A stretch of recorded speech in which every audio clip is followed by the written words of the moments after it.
प्यारे मसीह विश्वासियों, जय यीशु की।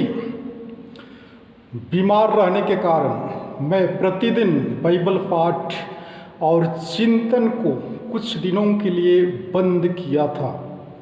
आज मेरे स्वास्थ्य में कुछ सुधार दिखाई दे रहे हैं। इसके लिए मैं ईश्वर को और आप सबों को धन्यवाद देता हूँ। अभी हम लोग लॉकडाउन में हैं। आप लोग पवित्र मिस्सा बलिदान में भाग लेना चाहते हैं, जो संभव नहीं हो सकता है।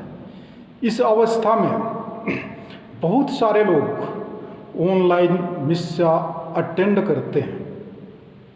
अतः मैं भी आप सबों की सुविधा के लिए मिस्सा प्रारंभ कर रहा हूँ।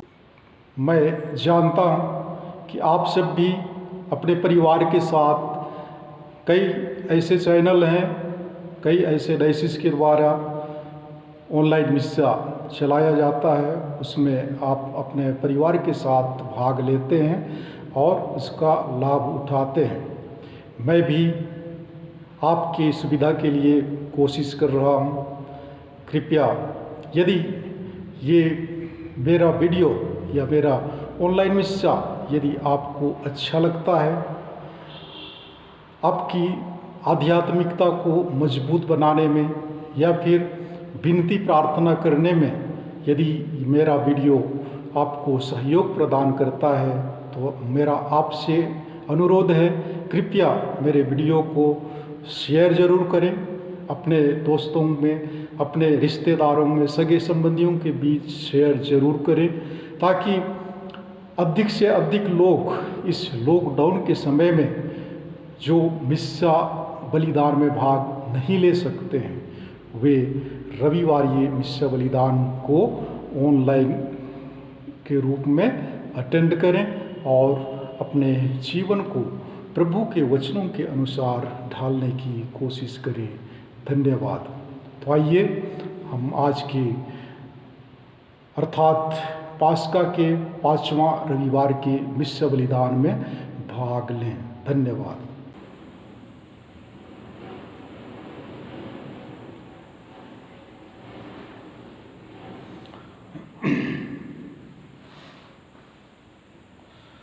प्रवेश भजन। प्रभु के आदर में नया गीत गाओ, क्योंकि उसने महान कार्य किए हैं। उसने राष्ट्रों के लिए अपना न्याय प्रदर्शित किया है। हालेलुया। पिता और पुत्र और पवित्र आत्मा के नाम पर आमीन।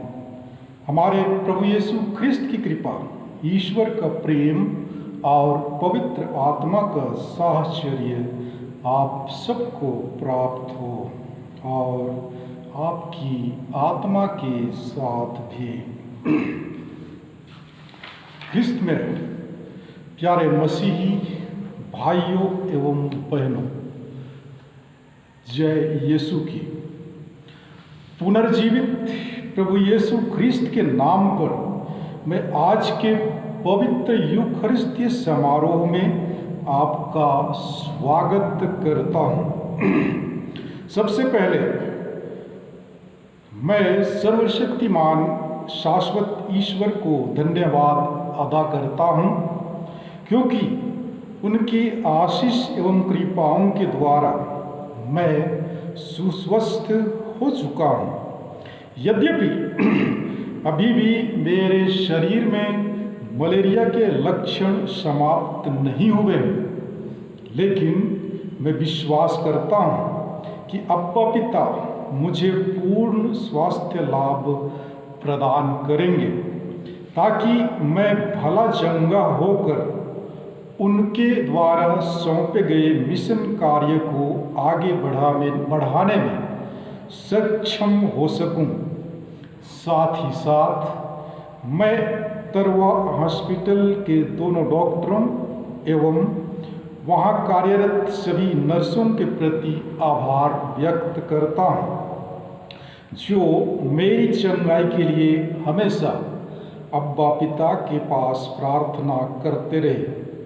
और आप सभी शुभ चिंतकों का भी आभार व्यक्त करता हूँ, क्योंकि मुझे विश्वास है कि आप भी मेरी चंगाई के लिए ईश्वर से हमेशा दुआ करते रहे। और अंत में ईश्वर से मैं यही दुआ करता हूँ कि ईश्वर का प्रेम, शांति एवं आनंद संपूर्ण दुनिया के मानव जाति के साथ बनी रहे। मेरे इस निवेदन के साथ आप अपना व्यक्तिगत निवेदन को भी याद करें, प्रभु के पूज्य एवं पुण्य हाथों में समर्पित करें। विशेषकर अपने परिवार के सभी सदस्यों को अब्बा पिता के हाथों में समर्पित करें, ताकि ईश्वर इस कोरोना काल में हम सबों को सुरक्षित रखें। भाइयों बहनों, आज पास्का का 5वां रविवार है। आज के पहले पाठ द्वारा हमें यही शिक्षा मिलती है कि सच्चा विश्वास निष्क्रिय नहीं रह सकता। इसी विश्वास पर संत पौलुस शत्रुओं के विरोध तथा पहले शिष्यों के अविश्वास के बावजूद निर्भीकता से यीशु मसीह के नाम का प्रचार करने लगे। और आज के दूसरे पाठ द्वारा संत योहन प्रभु यीशु की इच्छा को बताते हुए कहते हैं कि हम दूसरों को प्यार करें। हम अपना प्रेम अपने कार्य में व्यक्त करें। हम वचन से नहीं, कर्म से, मुख से नहीं, हृदय से एक दूसरे को प्यार करें। और सुसमाचार का संदेश यही है कि जो कोई यीशु हमसे चाहते हैं, अर्थात जो काम यीशु हमसे चाहते हैं, हम उसे अपनी शक्ति से पूरा नहीं कर सकते। हम उनसे संयुक्त रहकर ही आध्यात्मिक फल उत्पन्न कर सकते हैं, क्योंकि दाखलता में रहे बिना डाली स्वयं फल नहीं सकती है। अतः मेरे प्यारे मसीही भाइयों एवं बहनों, आइए हम कुछ देर मौन रहकर अपने अंतःकरण की जांच करें। कृपया 1 मिनट अपने आप को मौन रखें, अपनी आँखों को बंद रखें।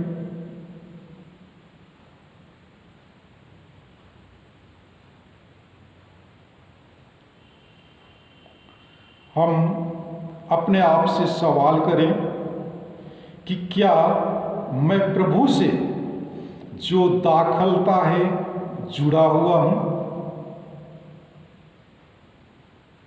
जो दाखलता से जुड़ा रहता है हमेशा हरा भरा रहता है, लेकिन मैं देख रहा हूँ कि मेरे जीवन में हरियाली नाम का कोई चीज नहीं है।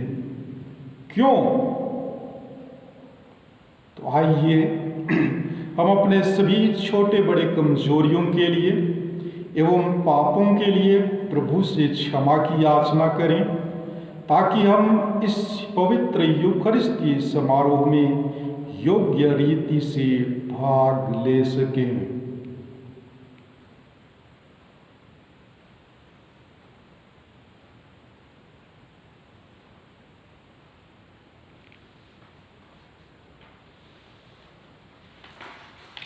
हम सब मिलकर बोलें, हे भाइयों बहनों, मैं सर्वशक्तिमान ईश्वर और आप लोगों के सामने स्वीकार करता हूँ कि मैंने मन, वचन और कर्म से तथा अपना कर्तव्य पूरा न करने से अपने कसूर से अपने भारी कसूर से घोर पाप किया है। इसलिए मैं नित्य कुमारी धन्य मरियम से सब स्वर्गदूतों, संतों और आप लोगों से, हे भाइयों बहनों, विनती करता हूँ कि आप लोग मेरे लिए प्रभु ईश्वर से प्रार्थना करें।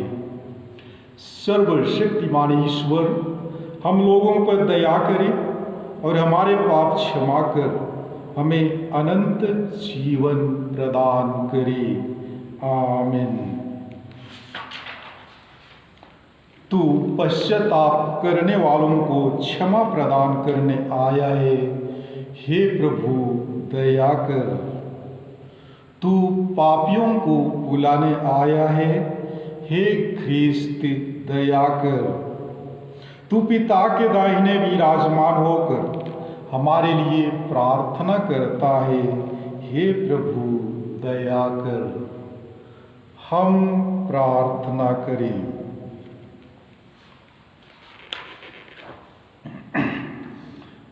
हे सर्वशक्तिमान सदा जीवंत ईश्वर, पास्का का वरदान हमारे हृदयों में सदा परिपूर्ण करता रह। जिन्हें तूने पवित्र बपतिस्मा द्वारा नव जन्म देने की कृपा की है, वे तेरे संरक्षण में प्रचुर मात्रा में फल उत्पन्न करें और अनंत जीवन के आनंद में प्रवेश कर सकें। हमारे प्रभु तेरे पुत्र यीशु ख्रिस्त के द्वारा, जो तेरे तथा पवित्र आत्मा के संग एक ईश्वर होकर युगानुयुग जीते और राज्य करते हैं। आमीन।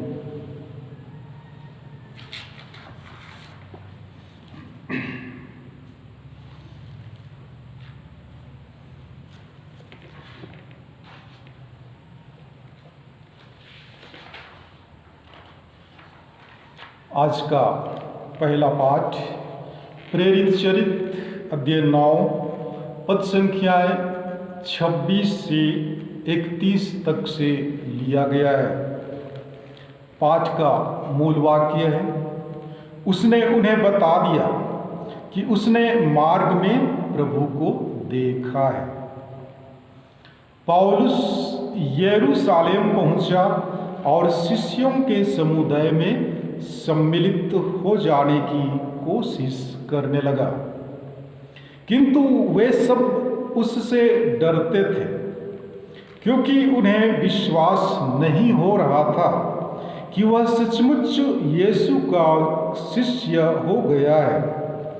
तब बरनबास ने उसे प्रेरितों के पास ले जाकर उन्हें बताया कि पौलुस ने मार्ग में प्रभु के दर्शन किए थे और प्रभु ने उससे बात की थी, और यह भी बताया कि पौलुस ने दमिश्क में निर्भीकता से यीशु का प्रचार किया था। इसके बाद पौलुस यरूशलेम में प्रेरितों के साथ आने जाने लगा और निर्भीकता से यीशु के नाम का प्रचार करता रहा। वह यूनानी भाषी यहूदियों से बातचीत और बहस किया करता था, किंतु वे लोग उसे मार डालना चाहते थे। जब भाइयों को इसका पता चला तो उन्होंने पौलुस को कैसरिया ले जाकर तरसुस भेजा। उस समय यहूदिया, गलीलिया तथा समारिया में कलीसिया को शांति मिली। उसका विकास होता जा रहा था और वह प्रभु पर श्रद्धा रखती हुई और पवित्र आत्मा की सांत्वना द्वारा बल प्राप्त करती हुई बराबर बढ़ती जाती थी। प्रभु की वाणी। ईश्वर को धन्यवाद। भजन अनुवाक्य, आपका अनुवाक्य होगा। हे प्रभु, मैं भरी सभा में तेरी स्तुति करूँगा। मैं प्रभु भक्तों के सामने अपनी मन्नतें पूरी करूँगा। जो दरिद्र हैं वे खाकर तृप्त हो जाएंगे। जो प्रभु की खोज में लगे रहते हैं वे उसकी स्तुति करेंगे। उसका हृदय सदा ही आनंदित रहेगा। अनुवाक्य। हे प्रभु, मैं भरी सभा में तेरी स्तुति करूँगा। समस्त पृथ्वी के निवासी प्रभु का स्मरण करेंगे और उसके पास लौट आएंगे। सभी राष्ट्र उसे दंडवत करेंगे। पृथ्वी के सभी शासक उसके सामने नतमस्तक होंगे। सभी मनुष्य उसकी आराधना करेंगे। भजन। अनुवाक्य। हे प्रभु, मैं भरी सभा में तेरी स्तुति करूँगा।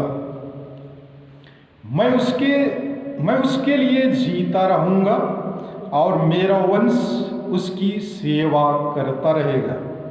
वह बाद की पीढ़ियों के लिए प्रभु के कार्यों का बखान करेगा और आने वाले राष्ट्रों के लिए प्रभु की दया घोषित करेगा। अनुवाक्य। हे प्रभु, मैं भरी सभा में तेरी स्तुति करूँगा। आज का दूसरा पाठ संत योहन का पहला पत्र, अध्याय 3 पद संख्याएं 18 से 24 तक से लिए गए हैं। पाठ का मूल वाक्य है, उसकी आज्ञा यह है कि हम विश्वास करें और एक दूसरे को प्यार करें। बच्चों, हम वचन से नहीं, कर्म से, मुख से नहीं, हृदय से एक दूसरे को प्यार करें। उसी से हम जान जाएंगे कि हम सत्य की संतान हैं। और जब कभी हमारा अंतःकरण हम पर दोष लगाएगा तो हम ईश्वर के सामने अपने को आश्वासन दे सकेंगे, क्योंकि ईश्वर हमारे अंतःकरण से बड़ा है और वह सब कुछ जानता है। प्यारे भाइयों, यदि हमारा अंतःकरण हम पर दोष नहीं लगाता है तो हम ईश्वर पर पूरा भरोसा रख सकते हैं। जो कुछ हम उससे मांगेंगे वह हमें वही प्रदान करेगा, क्योंकि हम उसकी आज्ञाओं का पालन करते हैं और वही करते हैं जो उसे पसंद करते हैं। और उसकी आज्ञा यह है कि हम उसके पुत्र यीशु मसीह के नाम में विश्वास करें और एक दूसरे को प्यार करें, जैसा कि उसने हमें आदेश दिया है। जो ईश्वर की आज्ञाओं का पालन करता है वह ईश्वर में निवास करता है और ईश्वर उसमें। और हम जानते हैं कि वह हम में निवास करता है, क्योंकि उसने हमको अपना आत्मा प्रदान किया है। यह प्रभु की वाणी है। ईश्वर को धन्यवाद। जय घोष। Hallelujah, hallelujah. प्रभु कहते हैं, तुम मुझ में रहो और मैं तुम में रहूँगा। जो मुझ में रहता है वही बहुत फलता है। हालेलुया। प्रभु आप लोगों के साथ हो और आपकी आत्मा के साथ। संत योहन के अनुसार पवित्र सुसमाचार। हे प्रभु तेरी स्तुति हो। अध्याय 15 पद संख्याएं 1 से 8 तक। पाठ का मूल वाक्य है, जो मुझ में रहता है और मैं जिसमें रहता हूँ वही बहुत फलता है। यीशु ने अपने शिष्यों से कहा, मैं सच्ची दाखलता हूँ और मेरा पिता बागवान है। वह उस डाली को जो मुझ में नहीं फलती काट देता है, और उस डाली को जो फलती है छांटता है, जिससे वह और भी अधिक फल उत्पन्न करे। मैंने तुम लोगों को जो शिक्षा दी है उसी के कारण तुम शुद्ध हो गए हो। तुम मुझ में रहो और मैं तुम में रहूँगा। जिस तरह दाखलता में रहे बिना डाली स्वयं नहीं फल सकती, उसी तरह मुझ में रहे बिना तुम भी नहीं फल सकते। मैं दाखलता हूँ और तुम डालियाँ हो। जो मुझ में रहता है और मैं जिसमें रहता हूँ वही बहुत फलता है, क्योंकि मुझसे अलग रहकर तुम कुछ भी नहीं कर सकते। यदि कोई मुझ में नहीं रहता तो वह सूखी डाली की तरह फेंक दिया जाता है। लोग ऐसी डालियां बटोर लेते हैं और आग में झोंक कर जला देते हैं। यदि तुम मुझ में रहो और तुम में मेरी शिक्षा बनी रहे तो तुम जो मांगो वह तुम्हें दिया जाएगा। मेरे पिता की महिमा इससे प्रकट होगी कि तुम लोग बहुत फल उत्पन्न करो और मेरे शिष्य बने रहो। प्रभु का सुसमाचार। हे ख्रिस्त, तेरी स्तुति हो।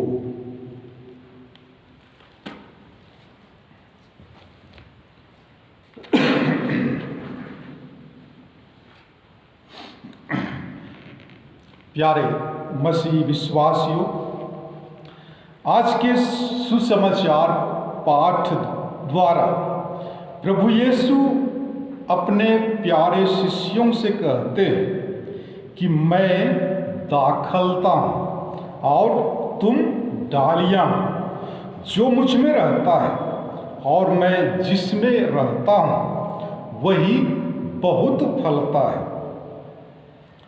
यदि कोई मुझ में नहीं रहता तो वह सूखी डाली की तरह फेंक दिया जाता है। जी हाँ प्यारे भाइयों बहनों, यदि हम बाइबल के पहले पन्ने से अध्ययन करना शुरू करेंगे तो ऐसे बहुत से लोगों के बारे में हमें पढ़ने को मिलते हैं जिन्होंने अपने जीवन में सफलता हासिल की है, लेकिन जैसे ही वे ईश्वर की दृष्टि में बुराई करने लगे या फिर उनकी इच्छाओं को त्याग कर अपनी इच्छा के अनुरूप जीवन यापन करने लगे तो ईश्वर उन्हें त्याग देते हैं और वे सूखी डाली की तरह फेंक दिए गए। तो आइए हम हमारे आदि माता पिता आदम और हेवा के जीवन से अपनी मनन चिंतन के इस अंश की शुरुआत करें। हम जानते हैं कि ईश्वर ने मनुष्य जाति को अपने स्वरूप बनाया, उन्हें अपने सदृश बनाया, उन्हें जीवन और मरण को चुनने की स्वतंत्रता प्रदान की। जब तक वे ईश्वर के आज्ञाओं के अनुसार जीवन यापन कर रहे थे, उनके जीवन में किसी चीज की कमी नहीं थी। उनके जीवन में ना कोई दुख तकलीफें थी और ना ही किसी चीज का डर या भय। लेकिन जैसे उन्होंने ईश्वर की आज्ञा का उल्लंघन किया, उनके जीवन में डर, भय, शंका, ईर्ष्या, द्वेष एवं दुख तकलीफों का पहाड़ आ जाता है। उनके आज्ञा उल्लंघन ने उन्हें ईश्वर के छत्र छाया से दूर ले गया। वे न सिर्फ ईश्वर के सानिध्य से दूर हो गए, बल्कि ईश्वरीय प्रेम एवं कृपाओं से भी वंचित कर दिए गए। इस प्रकार हम देखते हैं कि हमारे आदि माता पिता ने अपने आप को दाखलता से अलग कर दिया और सूखी डाली की तरह फेंक दिए गए। जब हम याकूब के संतान जोसेफ के जीवन में मनन चिंतन करेंगे तो हमें ज्ञात होता है कि जोसेफ का संपूर्ण जीवन कांटों से जकड़ा हुआ था। उसके जीवन के पग पग में कांटे बिछे हुए थे। उसे कई प्रकार की परीक्षाओं से गुजरना पड़ा था। विशेषकर पोटीफर की पत्नी उस पर इतनी आसक्त हो गई थी कि दिन और रात वह भूखी शेरनी की तरह जोसेफ पर आंखें जमाकर रखी हुई थी कि कब उसे फाड़ खाए। लेकिन जोसेफ उसकी बहकावे पर नहीं आया और उस स्त्री से कहा कि मेरे स्वामी इस घर पर वह मुझसे अधिक अधिकार भी नहीं रखते सिवा आपके, क्योंकि आप उनकी पत्नी हैं। उन्होंने अपने लिए कुछ भी नहीं रखा है। फिर मैं इतनी बड़ी दुष्टता और ईश्वर के विरुद्ध पाप कर्म कैसे कर सकता हूँ? जोसेफ के वृत्तांत से हमें यही ज्ञात होता है कि वह अपने मालिक के प्रति वफादार एवं ईश्वर की दृष्टि में निर्दोष व्यक्ति था, जिसके कारण ईश्वर की कृपा सदैव उसके साथ बनी रही। यही कारण है कि जोसेफ अपने जीवन में सफलता को प्राप्त करता है। प्यारे भाइयों बहनों, जब हम इस्राएल के महान राजा दाऊद के जीवन के वृत्तांत पर मनन करते हैं तो हमें ज्ञात होता है कि जब तक वह ईश्वर की दृष्टि में निर्दोष कार्य करता रहा, ईश्वर उसे हर क्षेत्र में सफलता प्रदान करते रहे। लेकिन जब राजा दाऊद ने ईश्वर की दृष्टि में जो बुरा है वही करने लगा तो ईश्वर उसे त्याग देता है और उसके राज्य को छीन लिया जाता है। और जब हम राजा सुलेमान की बात करें तो उसके जैसे कोई विवेकशील राजा इस दुनिया में नहीं था। ईश्वर की कृपा हमेशा उसके साथ बनी रही, लेकिन उन्होंने भी वही किया जो ईश्वर की दृष्टि में बुरा था। ईश्वर की कृपा हमेशा उसके साथ बनी रही, लेकिन उन्होंने भी वही किया जो ईश्वर की दृष्टि में बुरा था। फलस्वरूप इस्राएल दो भागों में विभाजित हो गया। इस तरह हम देखते हैं कि बाइबल में हमें ऐसे कई हस्तियों के बारे में पढ़ने को मिलते हैं जिनके एक गलती के कारण ईश्वर उन्हें त्याग देते हैं। प्यारे मसीह विश्वासियों, आज के सुसमाचार का यह अंश ईश्वर तथा मनुष्य के घनिष्ठ संबंध को हमारे सामने प्रस्तुत करता है। प्रभु यीशु ने अपने पिता के प्रेम एवं करुणा को बनाए रखा तथा ईश्वरीय प्रेम में परिपूर्ण बने रहे। इसलिए यीशु चाहते हैं कि हम मनुष्य उनके साथ एक बनकर परिपूर्णता का अनुभव करें। यीशु इस दुनिया में इसलिए आए कि हमें एक नया एवं संपूर्ण जीवन प्राप्त हो। कलीसिया मसीह का प्रतीक है। कलीसिया के सदस्य बनकर ही हम ईश्वरीय प्रेम की पूर्णता का अनुभव कर सकते हैं। यीशु दाखलता है और हम सब उनकी डालियां हैं। जिस प्रकार दाखलता ऊर्ध्वाधर दिशा की ओर बढ़कर क्षितिज की ओर फैलती है, उसी प्रकार हमारा विकास भी ईश्वर तथा मानव की ओर होना चाहिए। हमारा संबंध यीशु के साथ जितना घनिष्ठ होगा, दूसरों के साथ भी उतना ही घनिष्ठ होगा।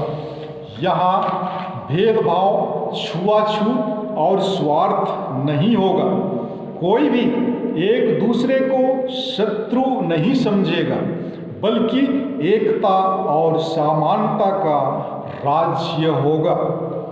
प्यारे भाइयों बहनों, मसीही रूपी दाखलता की शाखा बनकर जीवन बिताना उतना आसान नहीं है, क्योंकि हमारे मन में स्वार्थता की जो भावना है वह हमें प्रभु से अलग कर देती है। हमारी यह मानसिक धारणा है कि हम मसीह से अलग रहकर स्वयं एक पौधा बने, फले फूले और अपनी इच्छानुसार फल उत्पन्न करें। हम सदैव नए मानवीय एवं सांसारिक मूल्यों में फंसकर सांसारिक तथा नैसर्गिक सुख सुविधाओं के पीछे जाते हैं। इस कारण हम अपनी दुनिया का गठन करते और भाईचारा, प्रेम, एकता आदि से वंचित रह जाते हैं। इसलिए प्यारे मसीह विश्वासियों, हमें संत योहन के वचनों को हमेशा याद रखने की जरूरत है। हम वचन से नहीं, कर्म से, मुख से नहीं, हृदय से एक दूसरे को प्यार करें। और आज के दूसरे पाठ के अंत में संत योहन कहते हैं कि जो ईश्वर की आज्ञाओं का पालन करता है वह ईश्वर में निवास करता है और ईश्वर उसमें, और हम जानते हैं कि वह हम में निवास करता है, क्योंकि उसने हमको अपना आत्मा प्रदान किया है। और प्रभु के इन वचनों को भी हमेशा याद रखें। जी हाँ, प्रभु कहते हैं, मुझसे अलग रहकर तुम कुछ भी नहीं कर सकते। अतः हम प्रार्थना करें कि ईश्वर हमें अपनी कृपा, सामर्थ्य एवं शक्ति से परिपूर्ण करे, ताकि हम उनकी शिक्षा का पालन करें और उनकी शिक्षा के अनुरूप जीवन यापन कर अधिक से अधिक फल उत्पन्न करने की कोशिश करें। आमीन।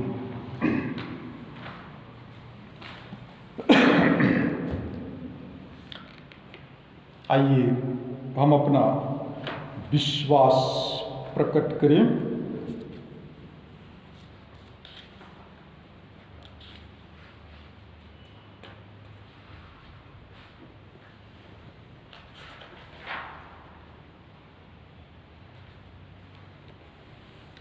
मैं स्वर्ग और पृथ्वी के सृष्टिकर्ता सर्वशक्तिमान पिता ईश्वर और उसके इकलौते पुत्र अपने प्रभु यीशु ख्रिस्त में विश्वास करता हूँ, जो पवित्र आत्मा के द्वारा गर्भ में आया, कुंवारी मरियम से जन्मा, पोंतुस पिलातुस के समय दुख भोगा, क्रूस पर चढ़ाया गया, मर गया और दफनाया गया। वह अधोलोक में उतरा और तीसरे दिन मृतकों में से फिर जी उठा। वह स्वर्ग में आरोहित हुआ और सर्वशक्तिमान पिता ईश्वर के दाहिने विराजमान है। वहाँ से वह जीवितों और मृतकों का न्याय करने आएगा। मैं पवित्र आत्मा, पवित्र कैथोलिक कलीसिया, धर्मियों की सहभागिता, पापों की क्षमा, देह के पुनरुत्थान और अनंत जीवन में विश्वास करता हूँ। आमीन।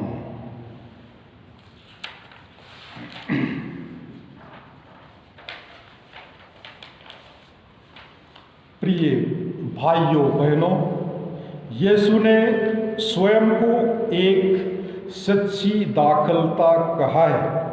हम सब यीशु रूपी दाखलता की डालियां हैं, परंतु हम तभी फल उत्पन्न करेंगे जब हम यीशु में रहेंगे। अतः हम अपने प्रभु यीशु के द्वारा अपनी सब जरूरतों को पिता ईश्वर के समक्ष रखें और उससे प्रार्थना करें और कहें, हे पिता, हमारी प्रार्थना सुन। हम अपने संत पिता, अपने सभी धर्माध्यक्षों, पुरोहितों एवं धर्म संघियों के लिए प्रार्थना करें कि वे ख्रिस्तीय विश्वासियों का मार्गदर्शन करने और उनके यीशु से जुड़े रहने के लिए प्रोत्साहित करें। इसके लिए हम पिता ईश्वर से प्रार्थना करें, हे पिता, हमारी प्रार्थना सुन। हम सभी ख्रिस्तीय विश्वासियों के लिए प्रार्थना करें कि वे इस वचन को पढ़ें, सुनें और मनन चिंतन करें और ईश्वर को जानें, ताकि अपने जीवन में सच्चे प्रेम, आनंद और शांति का अनुभव कर सकें। इसके लिए हम पिता ईश्वर से प्रार्थना करें, हे पिता, हमारी प्रार्थना सुन। हम अपने अपने परिवार के लिए प्रार्थना करें कि हमारे परिवार के सदस्यों में सच्चे विश्वास, प्रेम, शांति और एकता की भावना हो, ताकि हर सदस्य खुश रहे। इसके लिए हम पिता ईश्वर से प्रार्थना करें, हे पिता, हमारी प्रार्थना सुन। हम उन लोगों के लिए प्रार्थना करें जो अपने जीवन को बिना किसी लक्ष्य या उद्देश्य के जी रहे हैं और स्वयं को अंधकार के गर्त में महसूस कर रहे हैं, ताकि वे मसीह की ज्योति से प्रकाशित हो जाएं और उद्देश्यपूर्ण जीवन जी सकें। इसके लिए हम पिता ईश्वर से प्रार्थना करें, हे पिता, हमारी प्रार्थना सुन। हम इस बलि समारोह में उपस्थित सभी विश्वासियों के लिए प्रार्थना करें। जितने भी लोग यह यूखरिस्तीय समारोह में भाग ले रहे हैं, मेरे साथ जुड़े हुए हैं, मैं सभी के लिए प्रार्थना करता हूँ कि यीशु में बने रहकर अच्छे फल उत्पन्न कर सकें और पिता ईश्वर हमें आशीर्वाद प्रदान करें। इसके लिए हम ईश्वर से निवेदन करें, हे पिता, हमारी प्रार्थना सुन।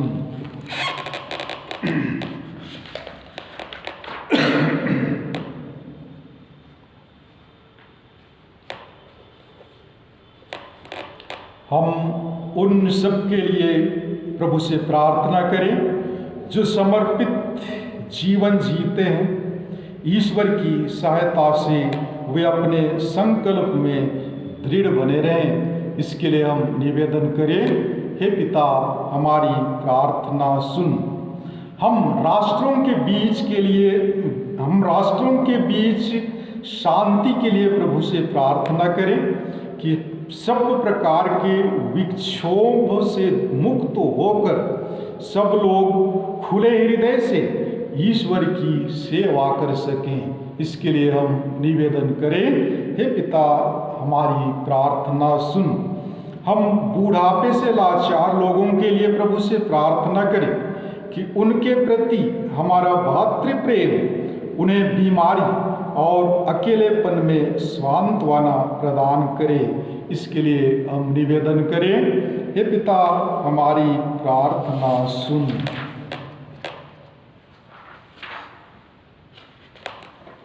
आज विशेषकर हम उन सभी व्यक्तियों को याद करें जो लोग कोरोना वायरस से ग्रसित हैं। हो सकता है मेरे परिवार में और आपके परिवार में भी ऐसे सदस्य हों जो इस वायरस से ग्रसित हैं। पिता ईश्वर अपनी चंगाई भरी हाथों से उनके शरीर के एक एक अंग को स्पर्श करें, ताकि ईश्वर की कृपा से वे जल्द से जल्द सुस्वस्थ लाभ प्राप्त करें और अपने दैनिक कार्यों में लग जाएं। इसके लिए हम ईश्वर से निवेदन करें, हे पिता हमारी प्रार्थना सुन।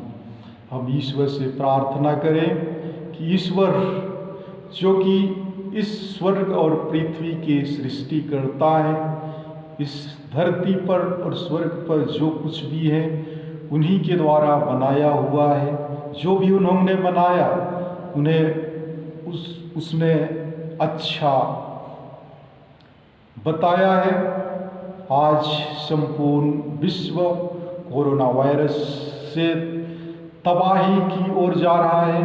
पिता ईश्वर इस वायरस को जल्द से जल्द खत्म करने की कृपा करें, ताकि इस दुनिया में लोग सुख चैन एवं अमन के साथ जीवन यापन कर सकें। इसके लिए हम ईश्वर से निवेदन करें, हे पिता हमारी प्रार्थना सुन।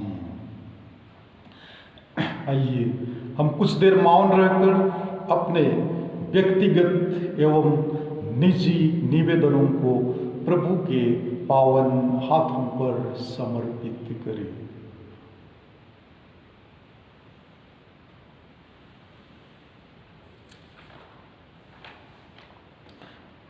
हे प्रेममय पिता ईश्वर,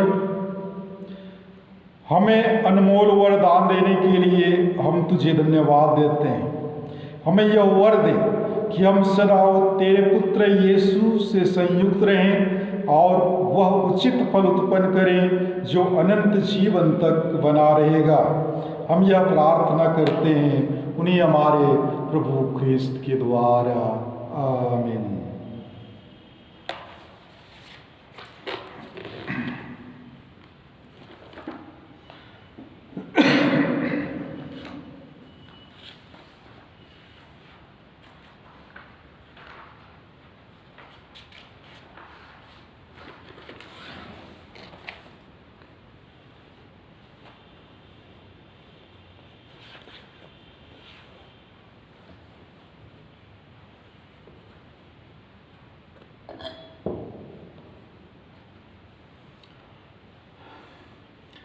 धन्य है तू सकल सृष्टि के प्रभु ईश्वर। यह रोटी जिसे हम तुझे चढ़ाते हैं हमें तेरी उदारता से मिली है। यह पृथ्वी की उपज है और मनुष्य के परिश्रम का फल। यह हमारे लिए जीवन की रोटी बन जाएगी। आप सभी का जवाब है, धन्य हो ईश्वर अनंत काल तक।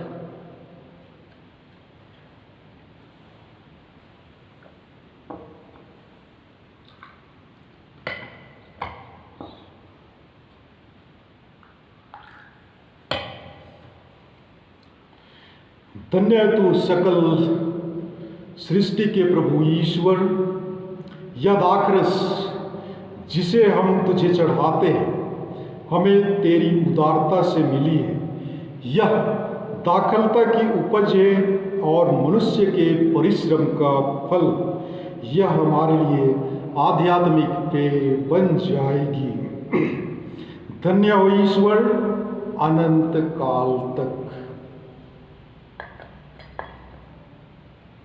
हे प्रभु, हम अपने को दीनहीन समझते और हृदय से पश्चाताप करते हैं। हम पर दया कर हे प्रभु ईश्वर, तू आज हमारा यह बलिदान ग्रहण कर।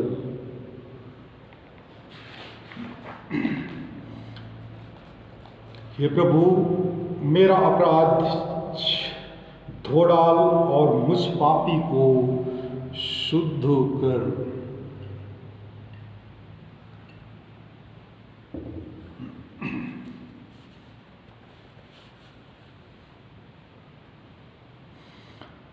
भाइयों बहनों, प्रार्थना कीजिए कि सर्वशक्तिमान पिता ईश्वर मेरा और आप लोगों का यह बलिदान स्वीकार करें। प्रभु अपने नाम की स्तुति तथा महिमा के लिए और हमारे तथा अपनी समस्त पवित्र कलीसिया के लाभ के लिए मेरे हाथों से यह बलिदान स्वीकार करें। आमीन।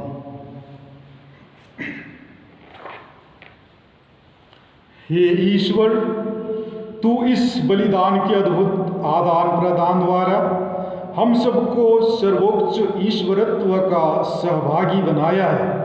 ऐसी कृपा कर कि जिस सत्य का ज्ञान हमें प्राप्त हुआ है हम उसके अनुसार योग्य आचरण भी करें, हमारे प्रभु ख्रिस्त के द्वारा। आमीन। प्रभु आप लोगों के साथ हो और आपकी आत्मा के साथ। प्रभु में मन लगाइए। हम अपने प्रभु ईश्वर में मन लगाए हुए हैं। हम अपने प्रभु ईश्वर को धन्यवाद दें। यह उचित और न्याय संगत है। हे प्रभु, यह वास्तव में उचित और न्याय संगत है। हमारा कर्तव्य तथा कल्याण है कि हम सदा सर्वदा और विशेष करके इस अवसर पर अधिक गौरव के साथ तेरा गुणगान करें, जब ख्रिस्त हमारे पास्का का मेमना बलि चढ़ाए गए हैं। अपना शरीर अर्पित करके इन्होंने प्राचीन बलिदानों को क्रूस के बलिदान में पूर्ण बनाया और स्वयं पुरोहित, वेदी और बलि का मेमना बनकर हमारी मुक्ति के लिए स्वयं को तुझे समर्पित किया। इसलिए पास्का के आनंद से विभोर होकर हर देश और जाति के लोग तेरी प्रशंसा में उल्लसित होते और स्वर्गिक शक्तियां दूतों की सेनाओं के साथ मिलकर निरंतर तेरी महिमा का बखान करती है।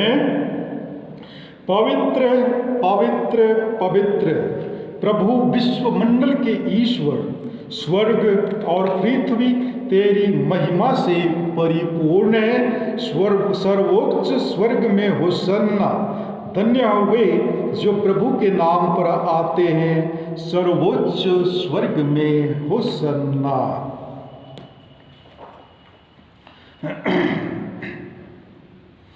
हे प्रभु, तू वास्तव में पवित्र है, सारी पवित्रता का स्रोत है। हम तुझसे प्रार्थना करते हैं, तू इन उपहारों को अपने आत्मा के संस्पर्श से पवित्र कर दे कि ये हमारे प्रभु यीशु ख्रिस्त के शरीर तथा रक्त बन जाए। जब वे स्वेच्छा से मृत्यु के लिए सौंपे गए, उन्होंने रोटी ली, तुझे धन्यवाद दिया और रोटी तोड़कर उसे अपने शिष्यों को देते हुए कहा,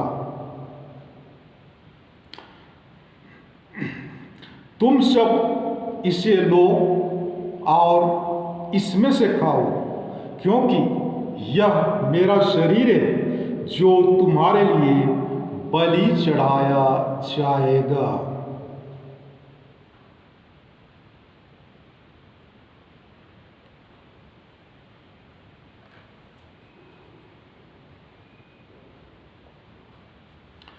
इसी भांति भोजन के बाद उन्होंने कटोरा लिया, तुझे धन्यवाद दिया और उसे अपने शिष्यों को देते हुए कहा, तुम सब इसे लो और इसमें से पियो, क्योंकि यह मेरे रक्त का कटोरा है, नवीन और अनंत व्यवस्थान का रक्त, जो तुम्हारे और बहुतों के पापों की क्षमा के लिए बहाया जाएगा। तुम मेरी स्मृति में यह किया करो।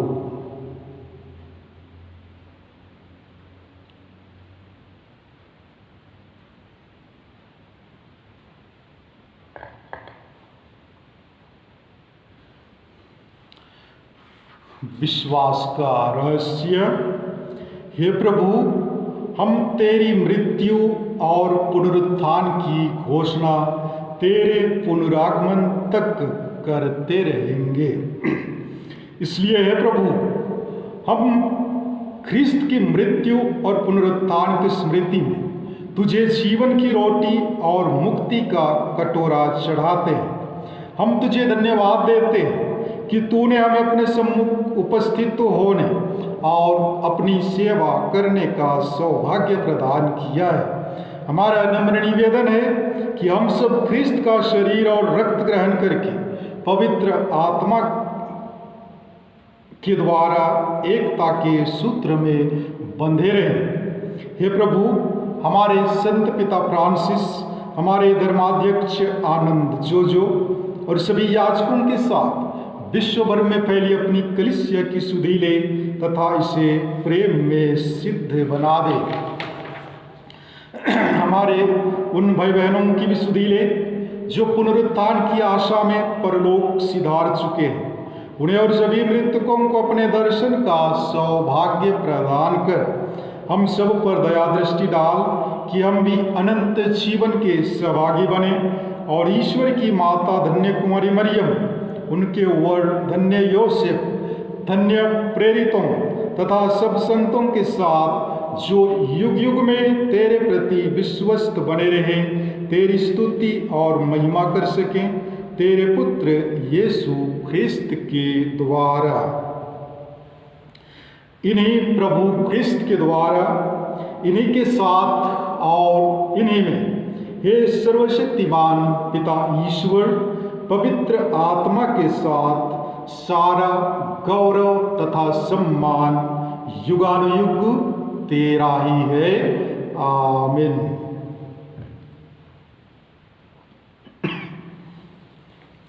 मुक्ति दाता के आदेश पर और दिव्य शिक्षा से सुदृढ़ होकर हम साहस के साथ प्रेम पूर्वक कहते हैं, हे हमारे पिता जो स्वर्ग में है, तेरा नाम पवित्र माना जाए, तेरा राज्य आए, तेरी इच्छा जैसे स्वर्ग में वैसे पृथ्वी पर भी पूरी हो।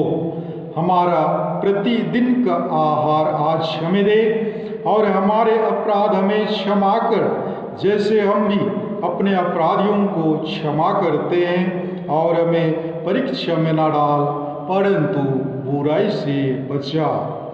हे प्रभु, हम तुझसे प्रार्थना करते हैं, सभी बुराइयों से हमें बचा और इस जीवन में हमें कृपा पूर्वक शांति प्रदान कर।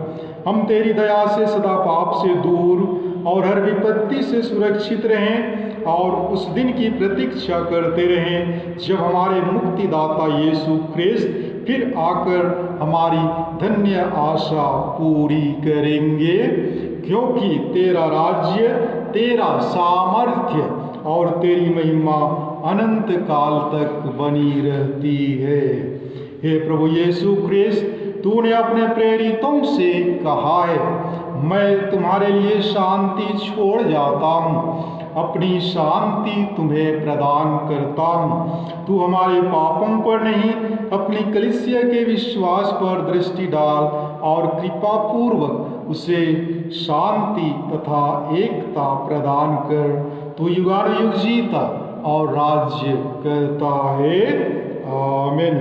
प्रभु की शांति सदा आप लोगों के साथ रहे और मेरे साथ भी। परस्पर शांति अभिवादन कीजिए।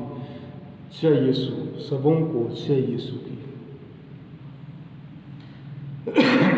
हमारे प्रभु यीशु ख्रिस्त के शरीर तथा रक्त का यह सम्मिश्रण जिसे हम ग्रहण करते हैं, हमें अनंत जीवन प्रदान करे। हे ईश्वर के मेमने, तू संसार के पाप हर लेता है, हम पर दया कर। हे ईश्वर के मेमने, तू संसार के पाप हर लेता है, हम पर दया कर। हे ईश्वर के मेमने, तू संसार के पाप हर लेता है, हमें शांति प्रदान कर। हे प्रभु यीशु ख्रिस्त, जीवंत ईश्वर के पुत्र, तूने पिता की इच्छा के अनुसार और पवित्र आत्मा के सहयोग से अपनी मृत्यु के द्वारा संसार को जीवन प्रदान किया है। अपने इस परम पवित्र शरीर तथा रक्त द्वारा मेरे पापों को क्षमा कर और मुझे हर बुराई से बचा। मैं सदा तेरी आज्ञाओं का पालन करता रहूं और तुझसे कभी अलग ना हो जाऊं।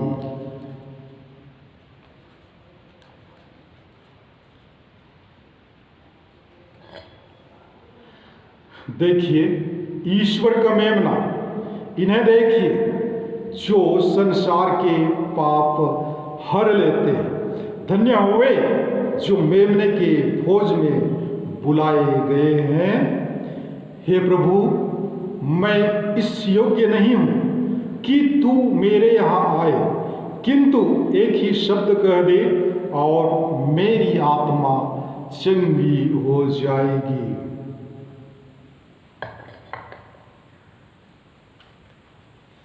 ख्रिस्त का शरीर और रक्त अनंत जीवन के लिए मेरी रक्षा करता रहे।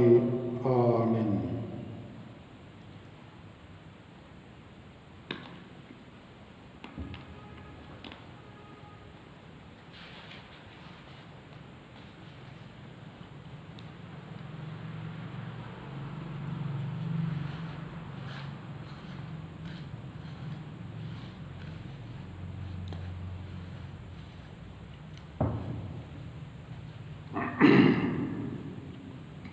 हे प्रभु, जो संस्कार मैंने ग्रहण किया है वह मेरी आत्मा को पवित्र करे और इस लोक का यह वरदान अनंत काल के लिए मेरी औषधि बन जाए।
आज का प्रसाद भजन कहता है,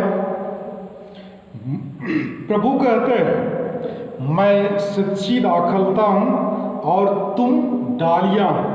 जो कोई मुझ में रहता है और जिसमें मैं रहता हूँ वह प्रचुर फल उत्पन्न करता है। हालेलुया। हम प्रार्थना करें। हे प्रभु, अपनी प्रजा के बीच उपस्थित रहने की कृपा कर। तूने हमें स्वर्गीय संस्कारों से अनुप्राणित किया है। हमारा मार्गदर्शन कर कि हम पुरानी दास्ता से मुक्त होकर नए जीवन में प्रवेश कर सकें। यह वर दे हमारे प्रभु ख्रिस्त के द्वारा। आमीन। प्रभु आप लोगों के साथ हो।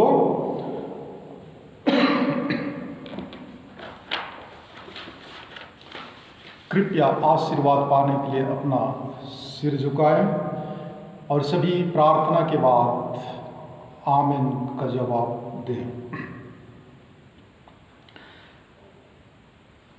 सारी सांत्वना का ईश्वर आप लोगों पर अपनी आशीष बरसाए ताकि आप लोग अपना जीवन शांतिपूर्वक बिता सकें। आमीन। ईश्वर सदा आप लोगों को हर संकट से बचाए और आप लोगों का हृदय अपने प्रेम में सुदृढ़ करे। आमीन। ईश्वर आप लोगों को विश्वास, भरोसे और प्रेम से समृद्ध करे और इस जीवन यात्रा के सब कार्यों को सफल बनाए, ताकि आप लोग आनंद पूर्वक अनंत जीवन में प्रवेश कर सकें। आमीन। और सर्वशक्तिमान ईश्वर पिता और पुत्र और पवित्र आत्मा का आशीर्वाद आप लोगों पर उतरे और सदा बना रहे। आमीन। आप लोग विदा लें। मिस्सा संपन्न हुआ। Alleluia, alleluia. ईश्वर को धन्यवाद। Alleluia, alleluia.